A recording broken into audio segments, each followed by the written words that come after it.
Take one of the overview of the Jvc Gy-Ls300 camcorder. I just picked this up. I've had it about a week now, so I figured I'd do a little overview on it.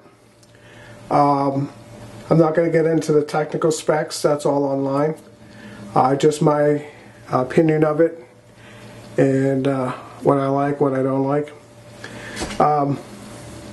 Jvc has done a really nice job, in my opinion, on this camcorder.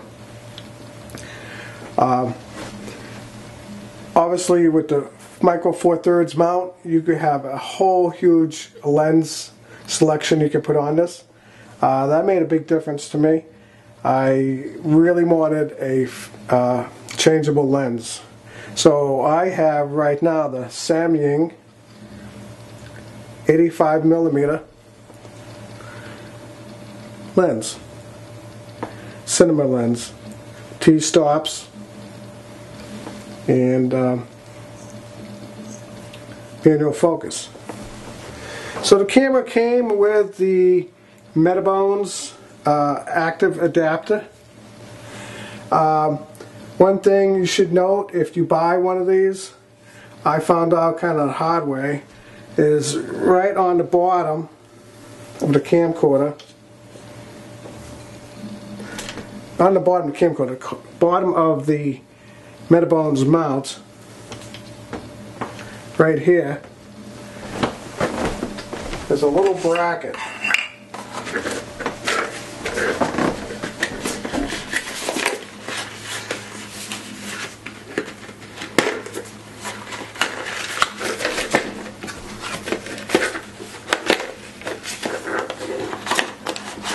That bolts on the bottom.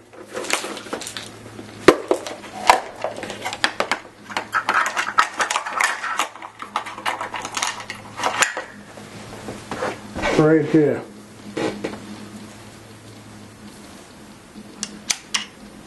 It's for like a tripod stand. It's got a 1/4 20. Problem is it hits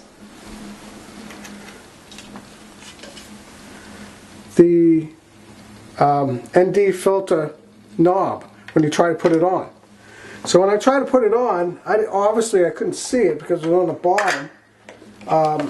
I got it on, but it was really tight. I was wondering why when I tried to twist the adapter on, it was so tight. It was because it was hitting that knob.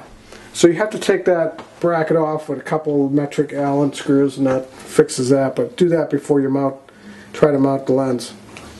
So moving on.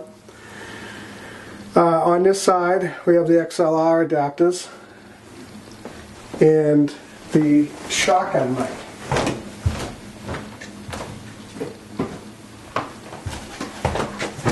I swapped it out, the stock shotgun mic, for the Audio Technica AT75R microphone, and I bought a dead kitten for it. So, to the back of the camera, the viewfinder. Some people don't like the viewfinder. I don't think it's that bad. I've used it a couple occasions, and I really don't think it's that bad. Back here, it's probably one of the things that I don't like, and this is just a little stupid thing, is this cover here. It's kind of a pain in the neck to get off. You're kind of like fighting with it. For the headphone jack, aux jack, but you know, I guess that's all I could do. I'm not sure. So the battery release is good. You just use the viewfinder, you just pull it out and lift it up. Battery release is nice. It just pops right out. It's not an issue.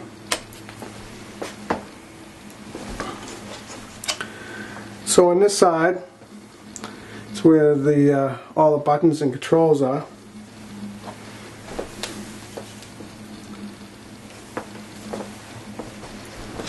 We have this is an up and down switch to adjust like the rocker. The shutter or the automatic exposure level. And you have 9 user buttons.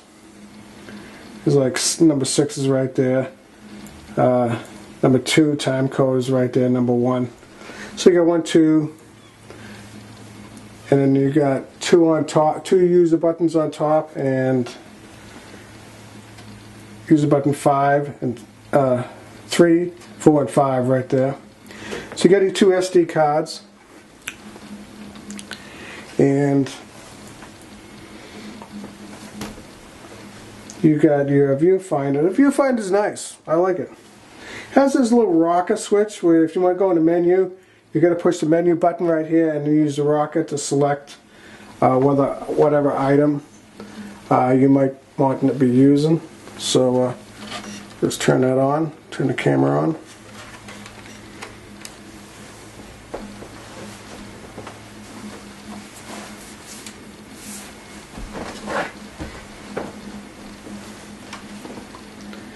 So it's a manual focus lens. So you hit the menu button and then you scroll with the little rocker and you hit cancel. That's pretty much all it is to that. The quality feels good. I wouldn't want to drop it on it, that's for sure. Back to the side. The power button is right here. It's probably one of the negatives I'd give the camera. You have to push that little button, the blue button down, and push it one side or another. If you want to put, and then there's a mode switch, so if you want to review clips, you hit the mode switch and it goes into the review mode. Your gain, white balance, iris adjustment, and your automatic white balance is right there. So if I was in preset mode, I could switch.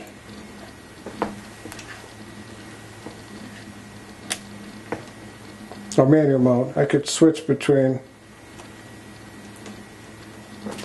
my white balance setting. I don't have something set correctly.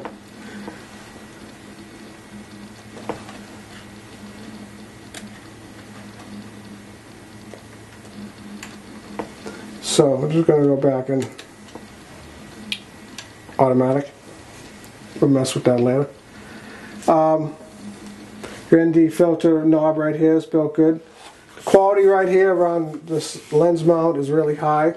Apparently they've spent some extra time and money into it to beef it up in case you put like a long 70-200 lens on so it's supported. The overall quality is good. I wouldn't say it was the best camera I ever had. The best camera I ever had, build quality, was Panasonic a Jvc or a Canon 6D, 7D, 5D. This is close. I'd give it probably a 7 out of 10 on the quality. It's definitely good. I wouldn't return it because of that issue. So over here you have your volume controls right here. And these knobs here to manually adjust your volume controls is almost impossible to use. They're just too small. You have to take something like I used a tweezer to adjust them. You can move them with your fingernail, but it's not too easy. And you have your manual controls up here, which is fine. You have your cold shoe up here.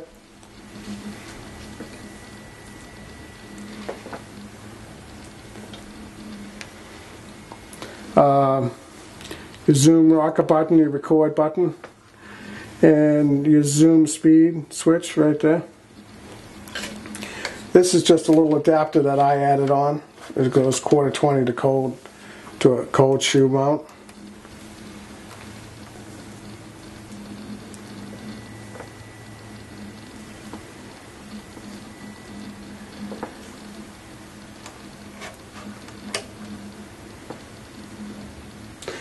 And on this side, you got your HDMI out right there, and your mic, your USB connect your computer. What's really nice about this camera for the price point, gives you an SDI out right there.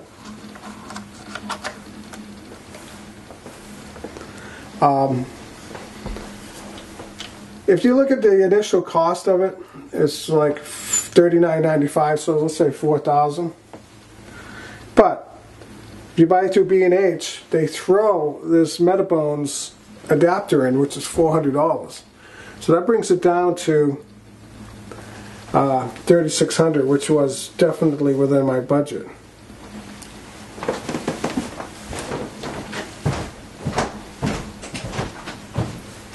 So it's overall a fantastic camera.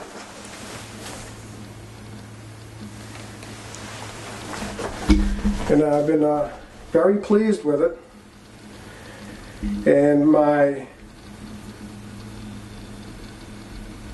rating on the camera would be a 8 out of 10.